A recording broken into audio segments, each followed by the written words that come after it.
visto dei ragazzi qua che se ne stavano dando,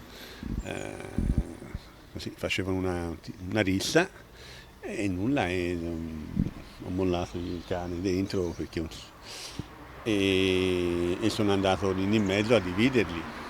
E poi avevano un forcone, poi avevano bastoni, macchina, insomma avevano sì delle armi. Tre fratelli albanesi residenti nel Vittoriese contro altri due sempre fratelli, anche loro albanesi ma residenti nel Coneglianese, tutti impiegati nel settore edile. Dovevano conoscersi bene ed avere diversi conti in sospeso. Si sono affrontati ieri sera qui in questa piazzetta all'ombra di decine di condomini. Parole prima, poi pugni, spintoni, alla fine i colpi. Avevano un'accetta, un forcone e delle mazze. A parlare è uno dei residenti della zona che ieri sera si trovava in questo bar. Era proprio all'ora di chiusura. Gianni Culmanelli ha cercato di intervenire ed ha strappato di mano il forcone ad uno dei ragazzi. E l'ho buttato sulla strada. C'erano ragazzi feriti.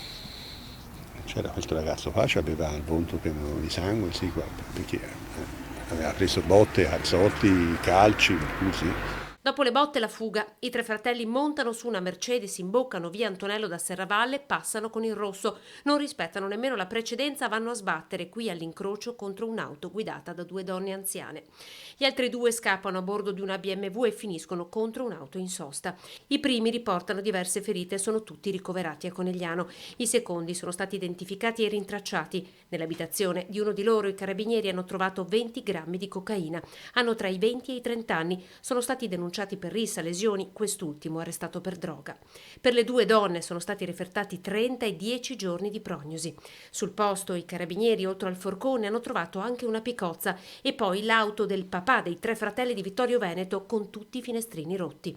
Le indagini sono nelle mani dei carabinieri della compagnia di Vittorio Veneto con il capitano Francesco Galante e gli uomini del nucleo operativo in costante raccordo con l'autorità giudiziaria. I carabinieri stanno indagando per capire se ci sono altre persone coinvolte. L'episodio, che vede coinvolti tutti stranieri impiegati nel settore dell'edilizia, è la fotocopia di quanto avvenuto in quartiere Fiera a Treviso mercoledì scorso. In quel caso un uomo di 52 anni è stato ucciso.